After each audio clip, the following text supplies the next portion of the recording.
முதல் வாசகம். நீதித்தலைவர்கள் அதிகாரம் 9 திருவசனங்கள் 6 முதல் 15 வரை. செக்கேம் மற்றும் பெத்மிலோவின் குடிமக்கள் அனைவரும் செக்கேமில் சிலைத்தூண் கருவாலி மரத்தடியில் அபிமெலக்கை அரசனாக ஏற்படுத்தினர். இது யோத்தாமுக்கு தெரிவிக்கப்பட்டது. அவர் கெரிசிம் மலைக்கு ஏறி சென்று அதன் உச்சியில் நின்று கொண்டு உரத்த குரலில் கூப்பிட்டு கூறியது, செக்கேமின் மக்களே, எனக்கு செவி சாயுங்கள். கடவுள் உங்களுக்கு செவி கொடுப்பார். மரங்கள் தங்களுக்கு ஓர் அரசனை திருப்பொழிவு செய்ய புறப்பட்டன. அவை ஒலிவ மரத்திடம் எங்களை அரசாளும் என்று கூறின. ஒலிவ மரம் அவற்றிடம், எனது எண்ணெயால் தெய்வங்களும் மானிடரும் மதிப்பு பெறுகின்றனர்.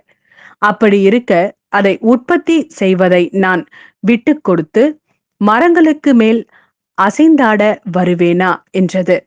மரங்கள் அத்தி மரத்திடம், வாரும், எங்களை அரசாளும் என்றன. அத்தி மரம் அவற்றிடம், எனது இனிமையையும் நல்ல பழத்தையும் விட்டுவிட்டு மரங்கள் மீது அசைந்தாட வருவேனா என்றது. மரங்கள் திராட்சை கொடியிடம், வாரும், எங்களை அரசாளும் என்றன. திராட்சை கொடி அவற்றிடம், தெய்வங்களையும் மானிடரையும் மகிழ்விக்கும் எனது திராட்சை ரசத்தை விட்டுவிட்டு மரங்கள் மேல் அசைந்தாட வருவேனா என்றது. மரங்கள் எல்லாம் முட்புதரிடம், வாரும், எங்களை அரசாளும் என்றன. முட்புதர் மரங்களிடம், உண்மையில் உங்கள் மீது ஆட்சி செய்ய நீங்கள் என்னை திருப்பொழிவு செய்தால் வாருங்கள், என் நிழலில் அடைக்கலம் புகுங்கள்.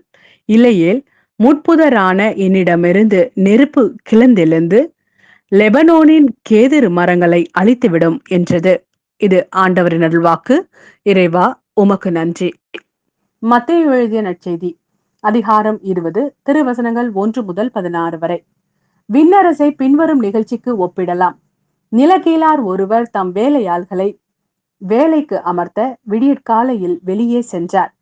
அவர் நாளொன்றுக்கு ஒரு தென்னாயிரம் கூலி என வேலையாள்களுடன் ஒத்துக்கொண்டு அவர்களை தம் திராட்சை தோட்டத்திற்கு அனுப்பினார். ஏறக்குறைய காலை 9 மணிக்கு அவர் வெளியே சென்ற பொழுது சந்தை வெளியில் வேறு சிலர் வேலையின்றி நிற்பதை கண்டார். அவர்களிடம், நீங்களும் என் திராட்சை தோட்டத்திற்கு போங்கள், நேர்மையான கூலியை உங்களுக்கு கொடுப்பேன் என்றார். அவர்களும் சென்றார்கள்.